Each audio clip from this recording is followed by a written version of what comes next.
O Jean é um dos sócios, né, e professor da Perestroika. Jean é referência em criatividade, em educação instrutiva. Vou chamar o Jean para a gente começar a conversar. Olá, Olá, tudo bom, Jean? tudo bom, Gica? Tudo. Obrigada, viu, por ter topado o convite para a gente poder conversar. Fiquei muito feliz, uma honra poder conversar contigo. Muito Pô, obrigada. imagina, obrigado, é um prazer, obrigado pelo convite. Para a gente começar a nossa conversa, Jean, eu nem introduzi muito, porque acho que a gente nem precisa introduzir, né? Falar um pouco da perestroika e tudo mais. Então, vou deixar contigo. Acho que a maioria das pessoas aí já conhece. Mas gostaria que tu contasse um pouco mais sobre ti. E se tu puder fazer isso em um tweet, para a gente já começar a trabalhar a criatividade, vai ser Claro. ótimo. Tá bem, bom, eu em um tweet sou um cara apaixonado pela vida, que ama fazer esportes e compartilhar conhecimentos, informações e diversão. Gosto muito de não levar a vida a sério e não me levar a sério. Acho que é uma leveza importante. Eu acho que tudo isso trabalha muito, condiz muito com o que tu faz profissionalmente também, né? Quem tu Sem é e o dúvida. que tu faz, né, Jean? E, Jean, como empreendedor, tu é um inconformado, né? Tu fala bastante sobre isso, inclusive tem textos teus falando sobre isso. E aí, desse teu inconformismo, nasceu uma revolução no ensino. E eu gostaria que tu contasse, então, um pouco mais sobre a perestroika, para quem ainda não conhece, para quem já conhece, tem curiosidade, né, de saber mais. E também como é que foi levar a perestroika, né, para o Rio e depois para a Europa, que hoje é onde tu mora, junto com a Rafa. Então, o que mais te motivou, né? E como que foi esse processo? Legal. Bom, é um prazer falar da perestroika, né? Realmente é uma das grandes paixões da minha vida. A perestroika, para quem não conhece, é uma escola livre de metodologias e atividades criativas, né? Esse é o nosso tweet. A gente basicamente existe há 13 anos e a ideia é transformar a educação em entretenimento, em algo divertido, em algo que tem experiência, em mudar a nossa relação com a aprendizagem, né? Mudar a forma de ensinar e, consequentemente, mudar a forma de aprender. Então, a gente, nesses 13 anos, já desenvolveu diversos cursos nas mais diversas áreas, já estivemos fisicamente em mais de 5 cidades no Brasil, e eu fui um dos responsáveis por levar a perestroika lá em 2011 para o Rio de Janeiro. Foi o nosso movimento de expansão, né, de saída de Porto Alegre, e aí nós abrimos em São Paulo e no Rio, paralelamente. Então foi uma super experiência, foi uma grande provação para mim mesmo, foi muito eu entender na pele o significado do nosso mantra, que é o vai lá e faz, né? Então foi muito, eu cresci muito, aprendi muito, e acho que a grande motivação veio de a gente expandir e achar que a gente precisava mandar essa mensagem e estar presente em mais lugares, porque a gente sentia que seria importante a gente espalhar ainda mais essa nossa metodologia, essa nossa forma de fazer, e também porque quem não quer ir para o Rio de Janeiro, né? Então, assim, como bom surfista, pessoa que adora o mar, foi muito fácil essa decisão. Foi assim, eu costumo brincar que na época a gente não estava em nenhum lugar, né? Só estava em Porto Alegre. E aí os meninos disseram, Jean, escolhe uma cidade aí do Brasil para abrir a perestroika. Vai lá e escolhe uma escola. E aí eu brinco que eu demorei uns 3 segundos e escolhi o Rio, e por motivos óbvios. Então foi essa combinação. Acho que foi uma combinação de crescer profissionalmente, levando a perestroika e também construindo algo a partir do meu DNA e das verdades que eu acreditava, me colocar à prova disso, e de um lifestyle que combinava muito comigo. O que é engraçado que agora, em 2000, eu já estou há 3 anos em Portugal, ou seja, 2017 foi a mesma coisa. Já estava no Rio, as coisas andavam bem, estava tudo certo, e eu estava ali com 30 anos e falei, acho que não é a hora de me acomodar, né? Ainda sou jovem para isso. E aí veio o inconformismo veio também de, pô, quem sabe uma mudança pessoal e, junto com isso, uma mudança profissional, abrir as portas da Europa e começar um processo de desenvolvimento do que a gente faz. Então, foram dois movimentos ligados pela mesma lógica do inconformismo. E é muito bonito de ver, porque tu sempre é muito fiel aos teus valores pessoais, né, Jean? e a partir disso tu consegue traçar o teu caminho profissional de uma maneira que se torne leve, né? Que seja coerente com a tua verdade. Eu acho que também isso fica muito claro nas coisas que tu faz, nas coisas que tu fala. É muito Sem legal de dúvida. ver, né? Em Portugal tu continua surfando também? Dá para continuar surfando por Claro, aí? claro, com certeza. Ah, então Foi top. foi um dos grandes motivos que Portugal foi uma escolha, porque tem ondas incríveis, então foi um grande fator decisivo, né? Sobre isso que você falou, tem um negócio que para mim faz muito sentido, que num dos cursos da Perestroika sobre felicidade como estratégia de negócio, a gente construiu esse curso, ele nasceu lá no Rio, foi muito legal. E aí eu vi numa das aulas a frase que o Gandhi fala, né? Que felicidade é quando tudo que você pensa, o que você faz e o que você fala estão em harmonia, fazem sentido, né? Eles se conectam. Então, para mim, é quase que inviável eu pensar uma coisa, agir diferente ou falar alguma coisa que não tem a ver com o que eu penso, o que eu acho. Então, que legal essa tua leitura, porque realmente ela faz sentido para mim. Ai, que bom. É muito bonito, é muito inspirador de ver, né? Que a gente consiga fazer isso sempre. Essa relação de verdade, né? Entre aquilo que a gente fala, faz, pensa. E falando nessa reconstrução, né, Jean, porque a perestroika ela é muito uma reconstrução, uma reinvenção da educação, né? Tá muito no DNA de vocês e também no que tu acredita toda essa verdade que a gente está falando. E, inclusive, tu traz no título do teu TEDx Madrid, fica a dica também para quem está nos assistindo, se ainda não assistiram o TEDx do Jean, vão lá e assistam, que tu fala que nós precisamos mudar a educação radicalmente, né? E aí tu questiona, why so serious? E por que não levar a educação tão a sério, ao teu ver, é uma das chaves para a transformação da sociedade? Boa. Então, eu acho que essa frase ela é de impacto, né? Então, precisamos levar a educação menos a sério. E ela, obviamente, foi pensada para que gere curiosidade, gere um estranhamento, né? A pessoa ouve e fala, opa, deixa eu saber mais sobre isso. E ela tem muito a ver com a forma como a gente se relaciona com a educação. E aí, inclusive, eu uso o exemplo do Dr. Pat Adams, né? Então, o Dr. Pat Adams, ele é um médico, e ele continuou cuidando dos pacientes, ele continuou dando os remédios, fazendo os procedimentos, só que ele mudou uma coisa. Ele mudou a maneira de fazer isso. Ele tirou o jaleco, colocou um nariz de palhaço e começou a entregar uma forma diferente de se relacionar com os pacientes, da própria doença e de como aquele ambiente do hospital, que tende a ser algo mais triste, nebuloso, o quanto ele, ao trazer alegria, ao trazer uma outra forma de se relacionar com o paciente, com a doença e com o ambiente do hospital, o resultado foi incrível. Então, para mim, a provocação é essa. É óbvio que a gente tem que continuar levando a educação a sério em níveis de profundidade, de experiência, de conteúdo, mas a gente pode fazer isso de um jeito leve, incluindo piadas, brincadeiras, experiências, porque a neurociência já provou que a gente aprende melhor quando a gente se diverte. A gente já sabe que o nosso cérebro funciona melhor, a gente ativa 2 tipos de memória, a semântica, a episódica. Então, por que tão sério? Né? Por que a gente ainda pensa na educação como uma coisa formal, onde eu tenho medo do professor, onde errar é errado? Né? Assim, não, né? Traz isso de um jeito mais leve, traz isso com brincadeiras, com descontração, com piadas, com experiências, e aí a gente vai melhorar o ensino, melhorar a experiência do aluno e, o mais importante, vai fazer com que a gente aprenda melhor. E aí, na Grécia, né, o jeito de educar era leve e divertido. Inclusive, li isso num dos teus textos. E isso estimulava o ensino justamente por toda essa questão cognitiva que tu trouxeste. Então, uma curiosidade, tem alguma aula que mais te impactou nesse sentido, assim, de ser leve, criativa? Eu gostaria que se tu pudesse trazer uma aula que tu tenha dado e uma aula que tu tenha assistido. Legal, adorei a pergunta. É bom relembrar isso, né?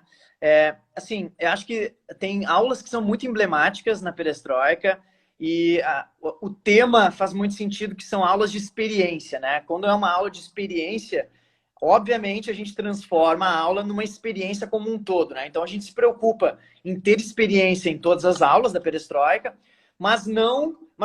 Mas imagina, quando o assunto é experiência, o negócio tem que ser realmente muito transformador. Então, para mim, eu tenho uma aula muito marcada na minha vida, foi uma aula em São Paulo, que eu dei sobre experiência, onde a gente simplesmente transformou a sala de aula no cenário da Alice no País das Maravilhas. Eu estava fantasiado de chapeleiro maluco, assim, foi toda a equipe, cada um com personagem, foi assim, foi muito incrível. Começou assim, eu subindo em cima da mesa, a gente fez uma mesa gigante. Ah, foi demais, foi demais. Então, para mim, isso foi muito marcante, assim, foi um next level em todos os níveis de experiência que a gente já tinha feito até então. E aí foi muito legal, porque a gente começava nessa, tá, se essa foi boa, a próxima, o que, que vai ser, né? Então a gente sempre tentava aumentar o sarrafo. E uma aula que me marcou muito, e aí tem a ver com a metodologia, que eu achei muito interessante. Foi uma experiência muito legal em termos da metodologia que foi aplicada. Então, era um curso de certificação para o Lego Serious Play. O Lego Serious Play é a gente desenvolver estratégias de planejamento de negócios a partir do Lego, né? A partir de peças de Lego. Então, foi um programa muito legal. O professor veio direto da Finlândia, se eu não me engano. Foi assim, ele era um dos cabeças do programa.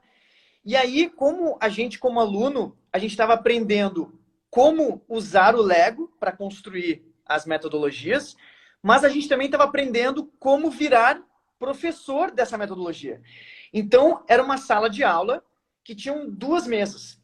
Então, numa das mesas, ele nos ensinava e a gente vivenciava aquela experiência como alunos. E aí a gente saía daquela mesa e ia para outra e dizia, agora eu vou ensinar para vocês como professores, como vocês devem. Então, a desconstrução, sabe, foi muito interessante, porque a gente mudava a posição, né, a forma de pensar e de se colocar, e isso foi muito marcante. Assim, eu fiquei com isso na cabeça durante muito... Ainda tenho isso de como é que eu posso aproveitar essa experiência e fazer algo semelhante para algum conteúdo, sabe? Então, para mim, foram essas duas bem marcantes. Ah, é muito legal compartilhar essas experiências. Primeiro que eu fiquei agora muito afim de assistir tua aula vestido de chapeleiro maluco. Tem fotos, tem fotos. E, nossa, muito legal a referência. E também, eu acho que a gente está sempre... Acho que colocar isso, né? Que nem tu trouxeste da tua aula do Lego. Da gente sempre se colocar como aprendiz e como professor, né? Que eu acho que isso também é uma coisa muito legal para quando tu tá escutando e aprendendo, tu começa a processar no teu cérebro de uma maneira bem diferente quando tu entende que tu pode ser alguém que pode passar adiante também esse conhecimento. Não sei, acho que te traz uma responsabilidade de atenção também muito, muito maior. E, inclusive, o Lego, até hoje eu postei aqui no Instagram da Mazu, fez uma ação super legal mostrando como eles estão trabalhando de uma maneira sustentável, tanto nas peças deles, as pecinhas de plástico, né? E também toda a energia eólica, solar, e a questão de logística inversa, logística reversa. Então fica a dica também para darem uma pesquisa nas questões da Lego, muito massa. Além de tudo, além da metodologia, também tem essa questão de preocupação da sustentabilidade. E Jean, eu achei muito legal também. Acho que eu acredito que não existam, que nada é por acaso, né? Então, assim, achei muito massa que ontem foi o Dia da Terra, e pra gente é um dia muito importante, né? Na Amazônia a gente trabalha diretamente com a Terra como mentora para tudo que a gente faz. E também foi o Dia da Criatividade. Então, que ressoa muito com a tua história, né? E então, assim, eu achei muito bacana isso. Assim, a gente está conversando hoje, depois de um dia que é um marco, né? Então, tu tem um curso na Perestroika, que é o KGB, que aliás, para quem está nos escutando também, mais uma dica aí de conteúdo super bacana, né? O curso está na plataforma online da Perestroika. E tu é convidado para vários eventos para falar sobre esse tema de criatividade, né, Gia? Então, como que tu define criatividade hoje, assim? Legal. Isso é uma coisa que é engraçada, né? Hoje eu falo e compartilho aprendizados e até formas de a gente desenvolver a nossa metodologia, a nossa criatividade, e porque eu cheguei numa forma e eu sou o resultado desse modelo, porque eu era aquela pessoa que não me achava criativo e achava que a criatividade era um dom. Então, eu vivo muito o que eu falo, porque eu vivi na pele isso, eu senti na pele as dores de achar que eu nunca ia poder ser criativo. e eu consegui me desenvolver a partir disso. Então, eu me sinto super confortável em falar disso. Não na lógica de, nossa, o Jean fala sobre criatividade, então ele é um gênio criativo. Longe disso, né? Nunca fui, nem você.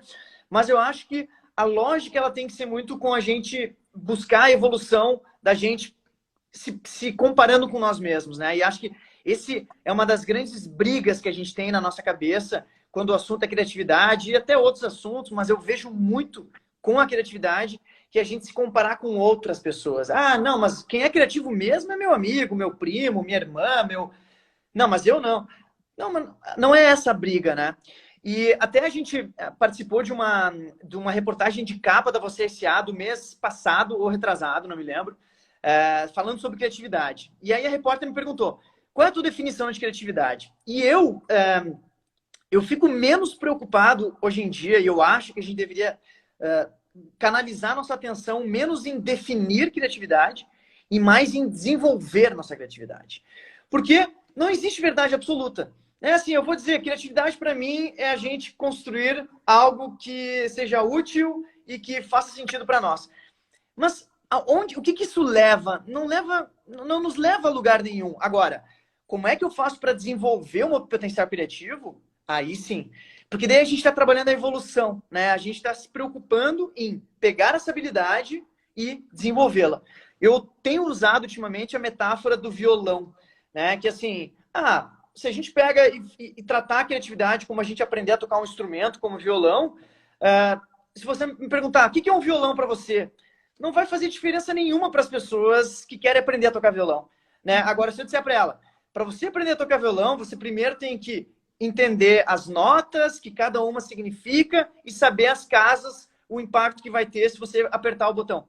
Isso já é algo que já me deu uma informação que eu posso usar para a lógica de desenvolver isso. Então, quando a gente vê criatividade como habilidade, defini-la perde um pouco a sua utilidade e sim a gente, quando entende e pensa em que forma desenvolvê-la, aí a gente está entregando alguma coisa realmente que pode fazer diferença para as pessoas. Nossa, muito legal de trazer essa fala, Gia, porque quando a gente entende que é algo que a gente pode desenvolver, a gente se sente mais... a gente ganha uma força a mais, né? É como se aquilo se tornasse, de fato, assim, então, peraí, se é uma habilidade, então eu posso me dedicar e posso desenvolver. Porque é muito engraçado, assim, é muito doido. Eu nunca imaginei que tu, falando sobre isso, né, te considerasse em algum momento uma pessoa que não fosse criativa. Porque eu comentei até, eu já te falei, né? Uma mente brilhante, super criativa, sempre pensando além. E aí tu traz essa fala, que é uma fala de muita humildade também da tua parte, mas que coloca nesse lugar, tipo, cara, se tu tá pensando que tu não é uma pessoa criativa, talvez seja a hora de tu pensar em como desenvolver isso. Sabe que dentro da Yale, que é muito famosa por seus cursos de psicologia positiva e tudo mais, Harvard também, ela traz, inclusive, que, agora tô falando, eu lembrei disso, ela traz 6 virtudes, e dessas 6 virtudes que ela considera forças para as pessoas. E dentro das virtudes, dessas 6 principais, tem ciência e sabedoria. E aí ela traz 24 forças dentro dessas virtudes. E uma dessas forças, dentro da virtude da ciência e sabedoria, é a criatividade.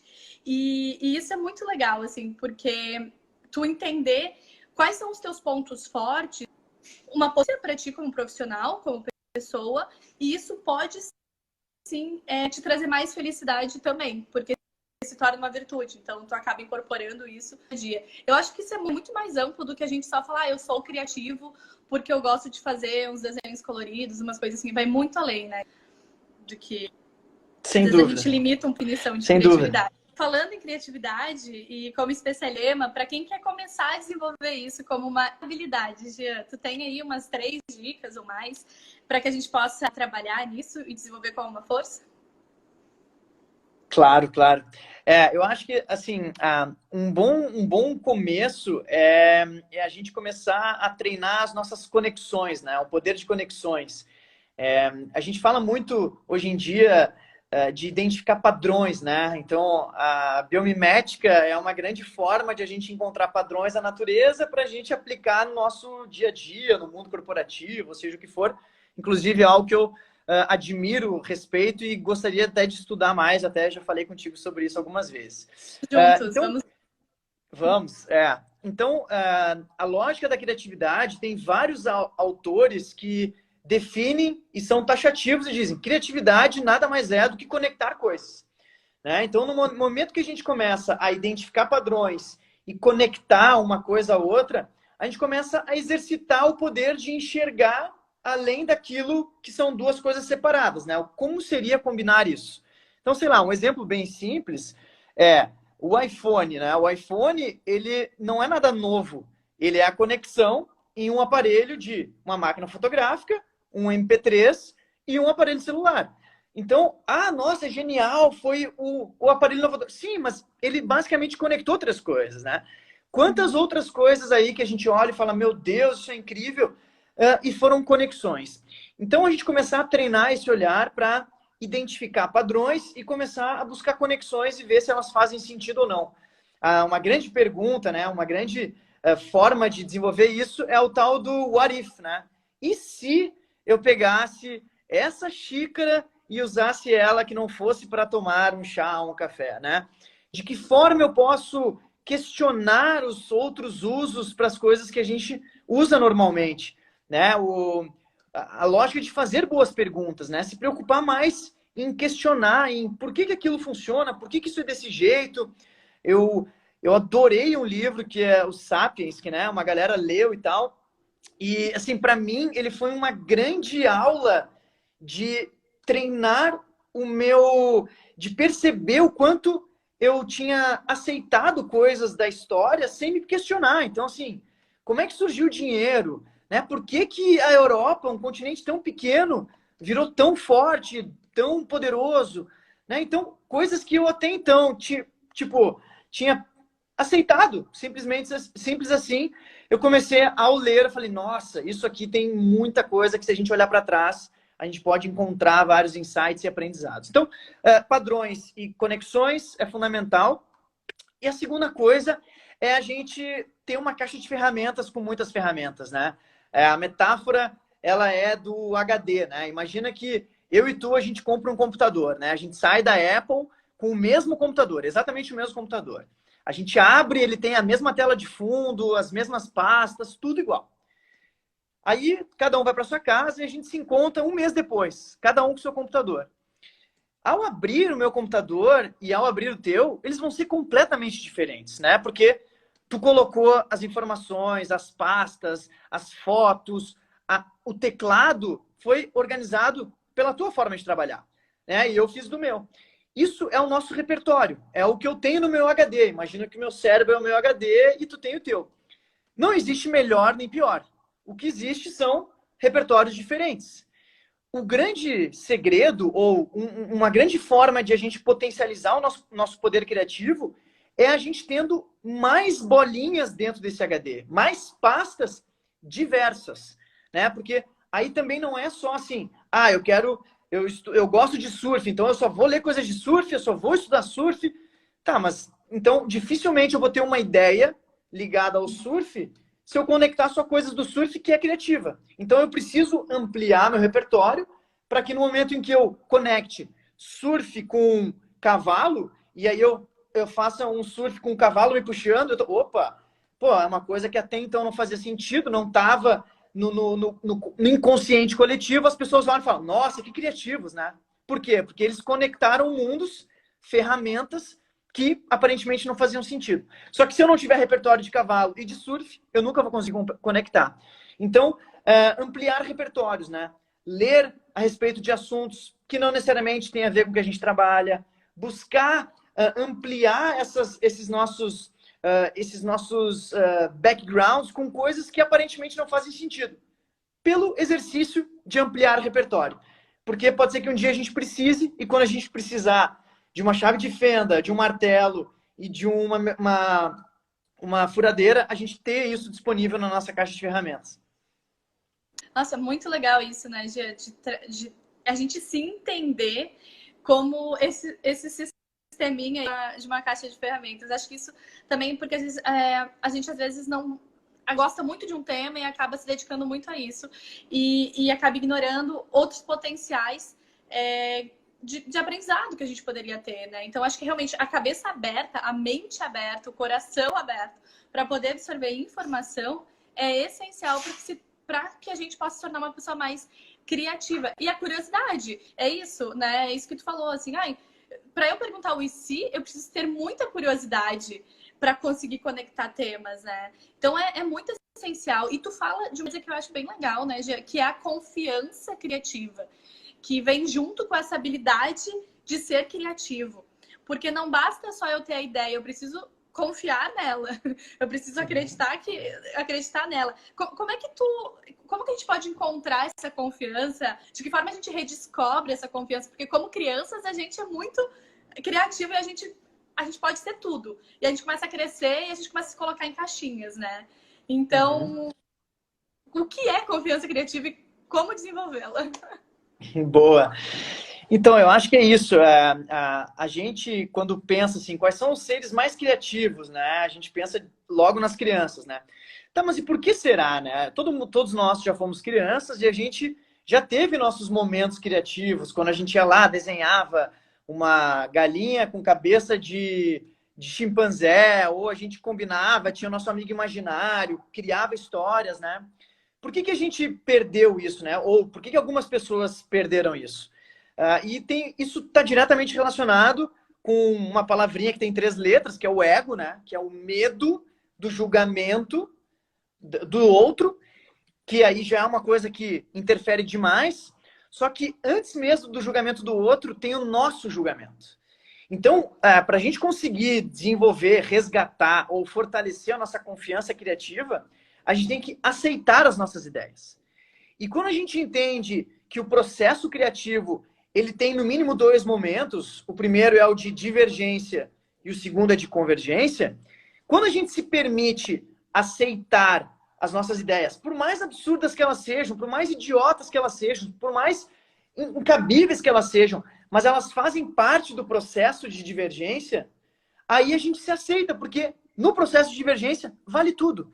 E aí, ri de si mesmo, verbaliza uma ideia idiota e se diverte com isso. Só que a gente não tem, a gente tem medo de falar uma ideia, porque a gente, antes de pensar no julgamento do outro, a gente já filtra na nossa cabeça, pensando, não, isso aqui é muito idiota, eu nem vou falar. Então, a confiança criativa, ela está aqui. Ela está dentro de nós. A gente já teve ela quando era criança, porque a gente não se preocupava com o pensamento do outro e a gente não julgava as coisas que a gente fazia. A gente só fazia. Né? A criança está em constante divergência. Né? Ela está o tempo inteiro fazendo aquilo que ela acha que pode ser feito. Então, é fundamental isso, porque existem alguns níveis de criatividade, né? Então, eu chamo esse nível infantil de criatividade natural. É natural do ser humano brincar, combinar, pensar coisas aleatórias. Está nas crianças, né? Ninguém ensinou ela a desenhar, ninguém ensinou ela a ter um amigo imaginário. Ela criou isso. Então, isso é natural. Só que aí existe um trauma muito grande. E esse trauma tem a ver um pouco com o meu bloqueio criativo, que a gente, na infância, a gente liga diretamente o saber desenhar com criatividade. E aí, se eu não sei desenhar, eu digo, eu não sou criativo, porque eu não sei desenhar. E aí, a partir daí, a gente cresce dizendo, eu não sou criativo, só porque a gente não sabe desenhar. Só que saber desenhar não está diretamente ligado à criatividade. Pode estar. Mas uma coisa não tem relação. Eu posso não saber desenhar e ser criativo. Então, o trauma de muitas pessoas está aí. Né? E o grande motivo disso está nessa lógica de sabe desenhar, então vai para aula de artes, vai pintar, vai ser criativo. Não sabe desenhar, vai para as exatas, vai para a matemática, vai para uma questão mais... Então, é muito engraçado isso, porque eu vivi isso, eu nunca soube desenhar e pensei, não, isso não é para mim, eu não faço bem, é feio, pronto, vai para o outro lado. Então, resgatar isso entre nós, tá na gente e é a gente primeiro parar com os nossos próprios julgamentos e entender que no momento de criação existe um momento onde vale tudo. E aí, aceita isso, verbaliza, te expõe. Né? A vulnerabilidade é potência, né? Já diria nosso grande Márcio Libar.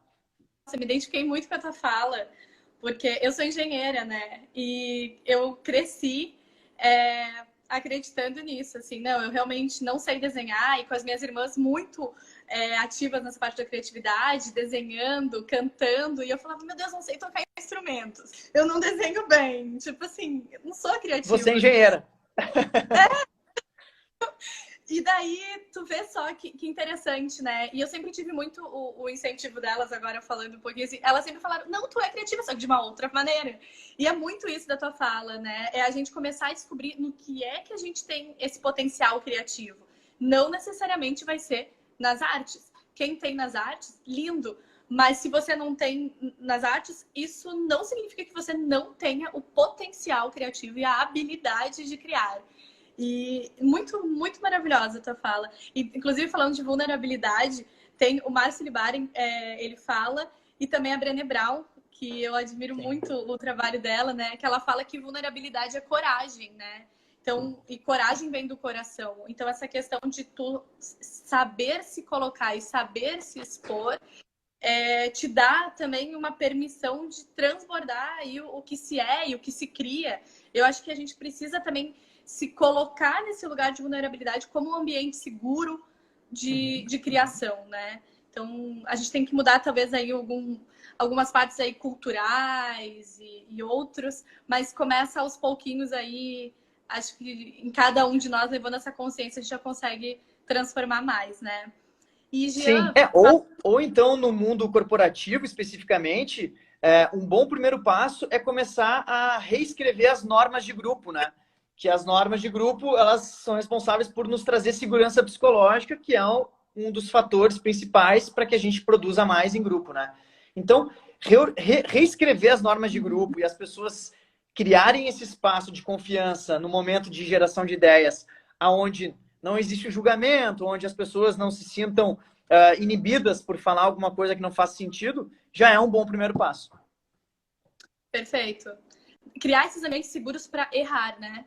Porque acho que a gente tem muito de uma lógica onde a gente precisa ser perfeitos, né? A gente, principalmente no ambiente de trabalho, né? O erro, ele dificilmente é tolerado. Quando a gente vê que, inclusive, o post-it, que é uma das coisas mais usadas no mundo inteiro, dentro das situações, ele veio de um erro. Então, tá na hora da gente começar a questionar o que a gente está entendendo como erro. E nesses pontos, a gente coloca muita criatividade relacionada à inovação, né, Gia? E a inovação fica a vocês perguntas. E as perguntas são as novas respostas, né? Então, assim, a gente, no entanto, foi desencorajada a fazer perguntas, porque às vezes quando a gente faz perguntas, a gente pode ser colocado nesse lugar do erro, né? No lugar da pessoa que é burra, no lugar da pessoa que não entendeu. Então, a gente foi desencorajado a fazer a pergunta. E aí, como que tu entende isso? Assim, essa questão das perguntas como critério para a inovação é importante? Ela está relacionada à criatividade? Sem dúvida, sem dúvida. Eu até escrevi isso num texto e foi muito legal a repercussão, porque eu estava justamente montando uma aula para o KGB, Inside Cases, né, a partir desse olhar e tentando construir teses e trazer uma forma de passar o conteúdo de um jeito mais fácil de ser absorvido. E aí eu cheguei nessa lógica e para mim foi isso, assim, no momento em que a gente começa a entender que as perguntas são o que vão nos trazer a mudança de pensamento, a gente começa a valorizá-las mais. A escola foi um grande inibidor de perguntas, né? Uma criança de 2 anos, até os 4 anos, mais ou menos, ela simplesmente faz 300 perguntas por dia, em média, né? Uau. E aí, o que acontece? Ela vai para um lugar onde, a partir do momento que ela começa a frequentar esse lugar, ela para e reduz isso para mais da metade. Esse lugar se chama escola, né? Porque a escola, ela não nos ensinou a valorizar a pergunta. A escola nos dá certo pela resposta. E olha o pior, a escola geralmente nos dá a opção da resposta já. A gente só tem que escolher a certa. Então isso inibiu tanto a gente, fez com que a gente parasse de, primeiro, entender a pergunta de fato, a gente já olha para a resposta e tenta chegar nela. Segundo, fez com que a gente sentisse que não tem valor nenhum eu fazer perguntas, afinal de contas, elas não são valorizadas. E terceiro, fez com que a gente não soubesse e não aprendesse a fazer boas perguntas. Hoje em dia a gente não faz boas perguntas. Hoje em dia a gente faz perguntas 100% triviais, que não tem a menor curiosidade. Inclusive, eu estou sentindo que esse momento que a gente está vivendo de isolamento fez com que a gente começasse a responder a primeira pergunta que a gente faz toda vez que a gente se encontra. E aí, tudo bem? De fato, a gente responde como a gente está. Eu, pelo menos, comecei assim. Eu sempre respondi, não, tá tudo bem. Hoje em dia eu falo, olha, na medida do possível, né? Pô, hoje eu tô bem, mas ontem foi um dia difícil. Parece que a gente está começando a pensar na resposta. E parece que a gente, como pessoa, como perguntador, a gente realmente quer saber. Tá, mas como tu tá hoje? E parecia que antes era assim, era protocolar. Oi, tudo bem? Eu te perguntar tudo bem, se tu dissesse se tá tudo bem, não tá, eu praticamente ia avançar, né? Então, é fundamental a gente desenvolver isso, olhar e pensar como é que eu faço para formular uma boa pergunta. E isso vai me trazer inovação, né? Existem algumas ferramentas, tem uma ferramenta muito simples, bem fácil de usar, chamada Scamper, que é um acrônimo, né? Acróstico, né? Onde cada palavra ela é um verbo regulador, ou seja, ela significa uma forma de pergunta que a gente pode aplicar nos nossos negócios. Então, o S, por exemplo, é substituir. Então, eu tenho, perestroika, né? Então, estamos vivendo esse momento delicado. Aí eu vou fazer um scamper no modelo de negócio. O que é isso? Eu pego o S de substituir. O que eu posso substituir do que eu faço hoje para o momento atual, né? Aí o C é o combinar, aí o A é adaptar, o M é modificar. Então são 7 verbos reguladores, que é uma ferramenta bem simples de eu simplesmente passar o scamper no meu negócio a partir de perguntas, né? Isso pode vir uma inovação transformadora. Inclusive, era uma das minhas perguntas para ti, era justamente essa, né? Qual é o segredo para fazer melhores perguntas e como que a gente pode formulá-las? Eu acho que tu já trouxe aí uma ferramenta que é bem legal da gente lembrar e junto com ela também o interesse, né? Que nem tu falou assim, o interesse em responder e o interesse em perguntar. Porque às vezes também a gente faz perguntas que não são tão criativas, que não são tão profundas, porque a gente não está afim de escutar a resposta. Ou a gente não está afim de dar continuidade a elas, né? Então, assim, essa preguiça que a gente tem, às vezes, eu não vou perguntar tal coisa, porque vai me responder tal coisa. Então, a gente cria suposições e a gente limita muito as nossas relações, né? E o potencial que a gente tem de criar, inclusive, vínculos, além de inovação, para as nossas corporações, né? Então, realmente, sem acho que dúvida, sem dúvida. Ela é muito maravilhosa. Até a Sabrina perguntou se isso de fazer boas perguntas não tem um pouco de relação com as pessoas não estarem tão interessadas em ouvir. É exatamente isso, sabe? Eu acho que é bem isso, assim, a gente não tem tanto interesse, às vezes, em escutar, então eu pergunto, tá tudo bem? Tu me responde, tá tudo bem? Eu falo, tá tudo bem também, e a gente não acaba desenvolvendo isso, né? E isso que tu trouxe da quarentena, sabe que é muito verdade, porque às vezes a gente também se sabota, né? E a gente fala, ai, tá tudo bem. Porque a gente acha que a gente já supõe que o outro não tá interessado em escutar a resposta. Exatamente. Então, a gente está com esse ciclo vicioso de perguntas fracas e respostas fracas. E aí eu também venho respondendo com mais profundidade. Fica um aprendizado, uma reflexão. Agora foi. Bora! Instagram faz dessas, mas a gente não desiste. Eu li num dos teus textos sobre criatividade, que eu achei muito legal, que tu falou que o Isidore Rabi, que é um físico e cientista americano, que é prêmio Nobel e inventor da ressonância magnética, costumava dizer que se tornou cientista porque toda vez que ele voltava da escola, a mãe dele perguntava como foi, em vez de perguntar como foi o seu dia, ela perguntava para ele quais foram as boas perguntas que você fez hoje. E eu achei isso muito legal, né? Porque tem muita ressonância com... Não só magnética. Ressonância. Tu tem algum livro para indicar nesse sentido para que as pessoas possam se inspirar, fazer essas perguntas sem medo?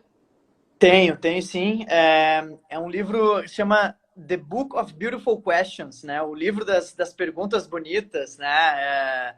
É um livro do Warren Bergner. Eu posso depois enviar isso. Inclusive, eu cito ele nesse texto, porque foi a primeira vez que eu consegui encontrar algum material que trouxesse um olhar mais analítico, racional sobre perguntas, né? E então, assim, para mim foi muito útil a visão dele. E ele tem ele tem vários podcasts, tem várias entrevistas dele. Então, já dá para consumir muito do que ele acredita e de como ele construiu esse raciocínio a partir de conteúdos que estão aí disponíveis, né? É, a gente estava falando de perguntas, né? Eu bolei uma maneira de a gente chegar em boas perguntas, né? E acho que pode ser legal de compartilhar aqui, que para mim uma boa pergunta, ela passa por 4 pontos, né? A curiosidade, o segundo é o respeito, o terceiro é a razão e o último é a humildade. Então, o primeiro é curiosidade, porque ela é a base, né? Curiosidade é a base de uma pergunta. Mas como a gente mesmo conversou, muitas vezes a gente faz perguntas sem querer saber, de fato, se tu tá bem ou não. Elas são protocolares, né? Então, se a gente não tiver uma curiosidade verdadeira na construção de uma pergunta, provavelmente ela não vai ser uma boa pergunta. Depois, essa pergunta ela tem que levar muito respeito. E o respeito ele vem muito com relação à pessoa que a gente está desenvolvendo a pergunta, né? Quanto mais respeito a gente coloca numa pergunta, maior é a chance da qualidade do respeito da resposta chegar até nós, né? Então, é fundamental isso, o respeito para com o outro, mas isso também serve para as perguntas que a gente faz para nós mesmos, né? A gente não se questiona muito hoje em dia. E o respeito com nós mesmos de a gente se perguntar, pô, as coisas que eu estou pensando, que eu estou me perguntando, será que elas fazem sentido? Será que elas estão me tratando com respeito? Será que eu faria essa pergunta para uma outra pessoa? Então, esse exercício é interessante também. O terceiro ponto é a razão. E aí, o razão aqui não é de ter razão, né? É por qual razão, né? Qual é o motivo pelo qual eu estou construindo a minha pergunta? Né? O que está me fazendo buscar essa construção? Né? E aí a gente precisa ter essa razão também muito clara para que a gente consiga desenvolver algo que faça sentido. Se eu não sei muito bem, eu não tenho um motivo, uma razão para perguntar aquilo, dificilmente vai ser uma pergunta realmente profunda e de qualidade. E por último, que é transversal a tudo, é a humildade, né? E aí a humildade é a humildade de a gente aceitar o não saber. Eu vejo hoje vários repórteres que fazem lá uma pergunta que é quilométrica e aí no final a pessoa questionada ela só tem 2 opções, dizer sim ou não. Sabe? Tipo, cara, que pergunta é essa? Né? Onde é que está o meu nível de querer saber a resposta do outro e humildade em estar aberto para ouvir? Porque no momento em que eu aceito o não saber, eu automaticamente me abro para saber, para pelo menos absorver alguma coisa. Se não, por que eu estou perguntando? Né? Uhum. Se eu parto do pressuposto que eu sei aquilo, eu não tenho por que eu perguntar. Então, a gente condicionar isso a estar presente em tudo, quando a gente combina curiosidade, com respeito, com razão e humildade, certamente a gente consegue construir uma pergunta mais bem estruturada, né? E aí, se a gente não tiver essa boa dose de balanço entre esses itens, eu acho que a gente acaba pecando um pouco na qualidade das perguntas.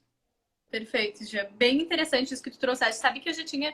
Era uma coisa que eu fico observando, às vezes, assim, em algumas entrevistas, que parece que quem tá entrevistando, né, quem tá perguntando, quer saber mais do que a pessoa para quem tá para o especialista.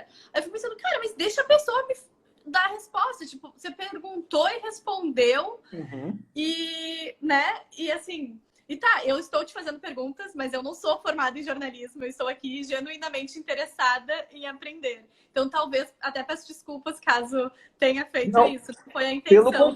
Pelo contrário, eu achei muito, tanto que eu até te elogiei, lembra que eu falei, muito boas as perguntas, porque é justamente isso, né?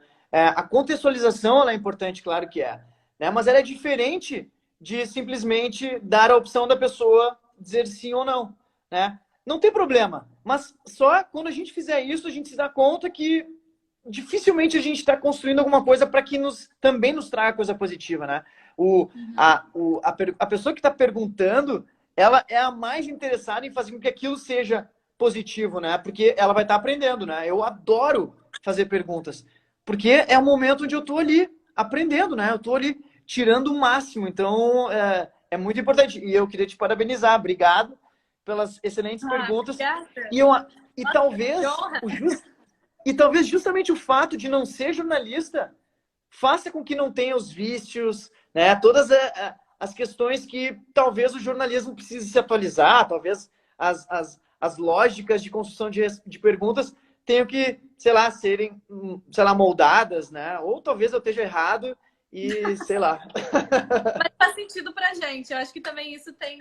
A gente precisa... Até quem está nos escutando comenta aí se faz sentido isso, se concorda com esse ponto de vista ou não. Porque eu acho que às vezes a gente realmente precisa entender o espaço de fala do outro, né, Gia? E isso também dá muita abertura para boas perguntas. Porque aí eu respeito o teu lugar de fala, aquilo que tu é o especialista, e entendo qual é o meu. Então, acho que, de novo, foi o que tu trouxeste dentro das ferramentas. Humildade, né? Humildade e humildade tanto para perguntar quanto para errar, que no erro tá toda a questão da criatividade. Então, acho que no final a gente consegue super fazer pontos de conexões entre tudo que a gente acabou conversando aqui, né, Gia? E tu tem um projeto, Gia, bem legal, que é o Passeio com Impacto, né? Eu tenho uma última pergunta para te fazer, mas eu vou deixar para a gente encerrar. Claro. Se tu puder contar também, que eu acho que é um projeto bem bacana. E como a gente fala bastante de sustentabilidade aqui, da gente ter consciência, né, dos nossos atos e do impacto que isso causa, acho que vai ser bem legal se as pessoas souberem mais desse teu projeto. Legal. Pô, eu adoro falar sobre ele. Ele, inclusive, agora está um pouco stand-by, né, por conta de o momento que a gente está vivendo. Mas o Passeio com Impacto nada mais é do que um movimento de micro-revolução, né? Que assim, somos e devemos nos entender como agentes de mudança, né? Da nossa vida e de tudo que a gente puder impactar. Então, eu adotei um cachorro há pouco tempo, há um ano já, e eu comecei a perceber... Fofo. Ele é. E aí eu comecei a perceber, ao passear com ele, eu comecei a perceber que tinha um monte de lixo no chão, às vezes, uma latinha, um saco plástico, um resto de salgadinho, embalagem. Enfim, aqui em Portugal, o meu apartamento embaixo ele é um jardim, assim, e então tem alguns bancos e a galera, pô, às vezes passa da dose e é muito porca. E aí eu comecei a recolher, né? Eu olhava aquilo, pô, vou recolher aqui, sabe? Às vezes do lado da lixeira, sabe? Aí um dia eu decidi filmar e postei no Instagram. Falei, pô, olha só que absurdo, tô aqui recolhendo isso. E a galera começou a responder super assim, pô, que legal, nossa, boa iniciativa, vou fazer também. Então, assim, é um projeto que surgiu totalmente despretensioso, mas que eu comecei a também enxergar um grande potencial para que as pessoas pudessem se conscientizar de que, assim, cara, se parece pouco, né? Ah, Jean, mas eu vou recolher uma latinha só, cara, não vai mudar nada. Cara, se cada pessoa do mundo, ao sair para passear, recolher uma coisa que acha no chão, eu garanto que 3 meses depois o mundo está praticamente limpo. Por quê? Porque é isso, né? São micro-revoluções. É a gente fazer a nossa parte. Ah, Jean, então quer dizer que tu recolhe todo o lixo que tu vê toda hora no chão? Cara, às vezes não, entendeu? Não é isso, não é de ser freak. Mas assim, por que não? Tá ali, cara, faz, sabe? Faz. Ah, mas eu não vou ficar recolhendo o lixo dos outros. Cara, uma hora essa coisa... O mundo é economia circular, uma hora esse negócio vai voltar para ti, cara. Não pensa que o mundo é do outro, o lixo é do outro. Não existe outro, né? Quando eu voltei da Schumacher também, esse projeto eu apresentei na Schumacher, lá na Inglaterra, e ele foi um dos mais votados lá entre os alunos. E foi muito legal, assim, porque até ele tomou proporções que eu até não imaginava, e eu confesso que me assustou um pouco. Eu fiquei, putz, eu não tô pronto, né? Não vou conseguir dar atenção para isso e tal. E então foi muito legal, porque quando eu contava isso, as pessoas realmente viam uma grande oportunidade de conscientização do mundo. E aí lá, o que as pessoas falam, a Schumacher eu recomendo demais, a galera também pesquisar. Ela tem cursos no Brasil também, mas a lógica, assim, não existe jogar algo no lixo, né? Não existe vou jogar fora, né? Não existe fora, né? Não existe, vai ficar aqui em algum lugar. Então, pô, pelo menos tira do chão, que é um negócio que não faz o menor sentido, né? Se no futuro próximo a gente conseguir ainda melhorar o sistema de coleta, de reciclagem, tudo, mas, pô, certamente o lugar daquilo não é no chão. Então, se não vai perder uma mão, não vai perder um dedo, recolhe e bota no lixo. Esse é o passeio com impacto. Bem importante esse projeto, é uma micro-revolução, que nem tu falou, né? E nenhuma revolução, ela é pequena no sentido do impacto que ela reverbera. Então, isso é muito importante a gente ter consciência. E sim, esse um papel que tu juntou do chão, ele faz diferença. Então, se você puder, faça, né? E a gente não existe o lado de dentro, o lado de fora, né? A gente está sempre dentro, porque o planeta é onde a gente está, né? O planeta é o lado de dentro. Inclusive, na Schumacher, eu também estudei lá, né? E a gente aprende muito que dentro da nossa casa, até trazer esse conceito, né? Que para quem está nos escutando, dentro da nossa casa, a gente está do lado de fora, né? E quando a gente está na natureza, a gente está do lado de dentro. Mas ainda assim, a nossa casa faz parte do planeta e continua sendo dentro. Então, não existe jogar fora. E isso, quando tu entende essa lógica, acho que tu te torna muito mais consciente e responsável desses pequenos atos, do tipo, é só um chiclete. Mas pra que jogaria um chiclete no chão da tua sala? No chão do teu quarto? Não jogaria, né? Então, não joga também no planeta, né? Eu acho que essa revolução, ela vem de dentro para fora. Somos responsáveis por grandes revoluções, mesmo que elas pareçam pequenas. Jean, parabéns mesmo pelo projeto, é muito bacana. Tem o Instagram, gente, depois vocês também acompanhem. Segue lá. Segue lá. Jean, pra gente finalizar, por mim eu ficava conversando contigo muito mais tempo aqui, né? Então, eu queria juntar um pouquinho de tudo que a gente conversou, né?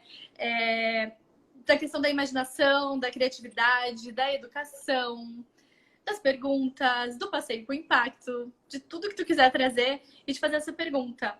Sendo bastante imaginativo e criativo, né? Como que tu visualiza um cenário que representa o futuro da educação? Uau, essa pergunta é muito boa. Nunca ninguém tinha me perguntado isso antes, então adorei a pergunta. Eu vou ser bem romântico, tá? E vou ser bem imaginativo. Mas eu imagino que a escola ela vai ser um lugar para que a gente desenvolva habilidades pessoais, que eu não gosto de chamar de soft skills, eu gosto de chamar de life skills, né? Porque são habilidades para a vida, né? Então, vai ter uma combinação direta entre a nossa casa, que vai ser a sala de aula também, e a escola, que vai ser o espaço de convivência com pessoas. Eu acredito muito que o aprendizado ele deve acontecer em dois momentos. Ele deve acontecer no momento individual e no momento coletivo. Ele deve acontecer no momento de entender um conteúdo, seja lendo, ouvindo, vendo, e no segundo momento, que é se relacionando com ele, que é praticando, fazendo exercícios. É aí que a gente aprende de fato. A gente estuda algo, mas não significa que a gente aprendeu. A gente aprende quando a gente se relaciona com ele, quando a gente faz um teste, quando a gente experimenta a partir daquilo que a gente acabou de ler, ouvir ou ver. Então, eu acho que a escola ela vai ser um espaço para que a gente desenvolva essas habilidades de ser humano, de viver em conjunto. Então, a escola vai ensinar a gente a ser um bom amigo, a gente compartilhar as nossas coisas, a gente saber o momento de a gente falar e o momento de ouvir, a gente respeitar o espaço do outro. Vai ser um lugar onde a gente vai aprender a ser um ser humano melhor. E para isso, a gente tem que saber conviver em grupo. Vai ser o lugar onde a gente vai estar ali interagindo com outras pessoas. E interagindo com os conteúdos que a gente vai absorver, sejam eles em algum lugar dessa escola, sejam eles dentro da nossa casa. Eu acho que a gente vai desenvolver muito essa noção de que a casa é um lugar que pode ser a sala de aula. Se a gente acabar com a sala de aula, a gente transforma o nosso quarto num espaço de aprendizagem, onde a gente vai absorver conteúdos, exercitar isso individualmente, do jeito que mais faz sentido. Talvez personalizado, talvez com óculos de realidade virtual. Aí vai depender muito da pessoa, né? Cada pessoa vai escolher, vai poder escolher qual é o estímulo que melhor funciona para ela. E ela vai para a escola para se desenvolver como pessoa. Então, é o cognitivo em casa, entendendo aquilo, e o comportamental, o emocional, no espaço coletivo em grupo. E vai chegar uma hora onde a gente vai cruzar essas coisas, e aí talvez a gente não saiba mais se a gente está indo para a escola, né? Porque qualquer lugar a gente vai estar aprendendo, a gente vai estar numa sala de aula, e a gente vai estar na nossa casa e num grupo de pessoas. Acho que se isso acontecer, acho que a gente zera a vida. Ai, que lindo, Jean, que perspectiva bonita. E que importante a gente poder visualizar um futuro assim, porque eu acho que em momentos como o que a gente está vivendo hoje, a gente precisa muito também desenvolver a nossa habilidade de acreditar em cenários positivos e trabalhar para que eles aconteçam. E reverbera muito para mim, ressoa muito para mim a tua forma de ver a educação. Eu acredito bastante que é possível a gente viver esse cenário, ainda que ele soe romântico. Eu acho que para quem, como nós, que já teve a oportunidade, inclusive, de estudar na Schumacher College, entre outras experiências, né, inclusive na Perestroika, eu acho que a gente entende que mais do que um sonho é uma realidade. Ela só ainda não chegou para todo mundo, né? Mas ela já existe. Então, sim, que bom que a gente tem essa perspectiva de futuro. O futuro, ele é muito bonito. Eu acredito bastante nisso, mas a gente precisa trabalhar isso no presente para que a gente possa ver isso acontecer no futuro, né? Então, fica o convite para todo mundo também que tá nos escutando, que comece a repensar aí os seus lugares de aprendizado e desenvolver aí habilidades para que a gente possa construir esse novo aprender. E que a gente possa ser sempre mais criativos, né? É isso aí, é isso aí. É uma habilidade, né? É só treinar. Tem que se esforçar, não é fácil, né? Não é fácil. Eu uso a metáfora do cérebro de tanquinho e barriga de tanquinho, né? O criativo é que tem cérebro de tanquinho. Pô, ter barriga de tanquinho é difícil, né? Tem que fazer exercício, tem que ir pra academia, tem que abrir mão de comer um chocolate, de, sei lá, fazer várias coisas, né? A lógica da criatividade é essa, assim, ter cérebro de tanquinho é difícil. Tem que exercitar, tem que se dedicar. Então, é isso, né? A gente escolhe aonde a gente está colocando energia, tempo, dedicação para nossas coisas. Então, se às vezes a gente valoriza super o corpo, será que a gente não tem que malhar o cérebro também? E aí faz um pouco de meio termo? Só um também não adianta, né? Não adianta só ter o corpo malhado e o cérebro não, e também não adianta só ter o cérebro malhado e o corpo não, porque é tudo uma coisa só. Então, balancear isso e saber que dá para treinar, dá para malhar o cérebro e, consequentemente, ser mais criativo. Fica o convite, então, para que a gente possa exercitar mais a nossa criatividade e, enfim, que a gente entenda isso como uma força potente que é. E, Jean, mais uma vez, quero te agradecer pela troca, por tua generosidade em compartilhar tanto conhecimento. Eu adorei conversar contigo, muito obrigada. Tenho certeza que todo mundo que nos acompanhou também. Então, pô, obrigado. Vamos juntos aí. Eu que agradeço, adorei também o papo, adorei o convite, obrigado, adorei as perguntas, foi muito legal, muito legal. Parabéns pela iniciativa e conta comigo, tamo junto. Obrigada, Jean, tamo junto sempre. Até a próxima, gente, até mais. Tchau, gente. Beijo. Beijo. Tchauzinho.